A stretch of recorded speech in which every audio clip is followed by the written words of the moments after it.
I think for me, the energy and time management, it's more like cause and effect. You've Hmm. got to, if you're thinking about time management first, you're not going to get the results. It's your energy is what's going to affect the time, like you said, getting into a flow state. And I think the energy, the force versus flow, that is something I've been so curious about and mindful about just recently, probably in the last few months, is thinking about, what are those things in my life that I'm forcing? And probably some of it's due to just being stubborn. And just, you want something, you work for it, but are you forcing it? Hmm. And I think being mindful of that and being aware and being able to recognize when you're forcing something and when to just kind of let it be. Um, I don't know. What what was that shift for you? What brought that into your perspective and field of vision to be more mindful of force versus flow? I think it was, I read something. So I subscribe to the Daily Stoic. I get a lot of Ryan Holiday's emails. And somewhere there was a lesson about persistence and resistance. And it really got me thinking about the difference and trying not to um like be persistent, but also know when to resist and know when to just let things be. um Realize when you're forcing things and you're going against nature or against where you're supposed to be. And I think it's tricky because it's not about being complacent and waiting for things to come to you, but just recognizing when, you're at the right place at the right time. And this is where things are supposed to be because it's just all clicking. And if you're having to deal with too many restrictions or too many points of friction, that might be a time to look around and think, is this where I'm supposed to be? There's a lot of friction here. That's interesting that you're surfacing that because that's where I've been. Um, I've really been questioning my role in this vertical in financial services. It's all I've done. It's all I've known for 22 years. Yep. Um, I've been working with banks. I've been working with credit unions to help them surface where blind spots are in their customer journeys that are costing the loans and deposits.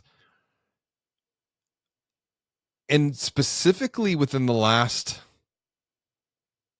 12, 18, perhaps even 24 months, I have been feeling this level of resistance.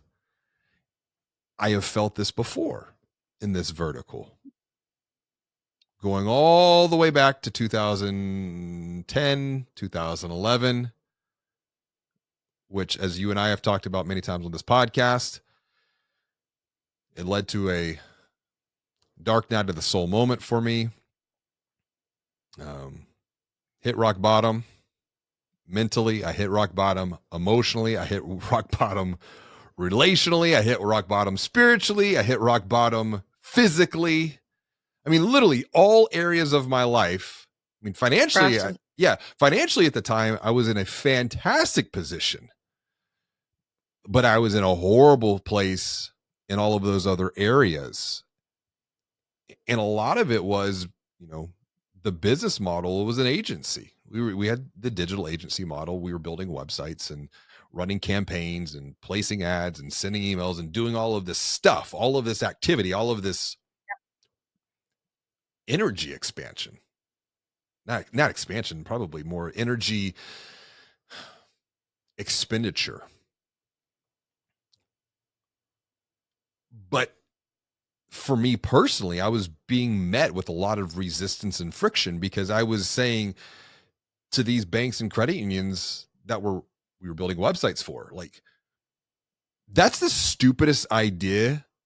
Why would you want to do that? Like, we'd get a request, and you probably even remember me just popping off, and I was definitely not as managed with my emotions as I am today, although I can still continue to improve in that area, you know, And I'm thankful for the Stoic writing and the Stoic philosophy, and really trying to be way more balanced.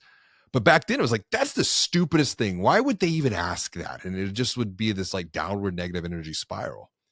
Yeah. Well, there was that conflict between, the transactional relationship and just taking orders and getting paid and delivering what they want to actually pushing back and questioning and saying, yeah, we can do that, but that's probably not the best idea. Well, I guess And they because I didn't want to listen.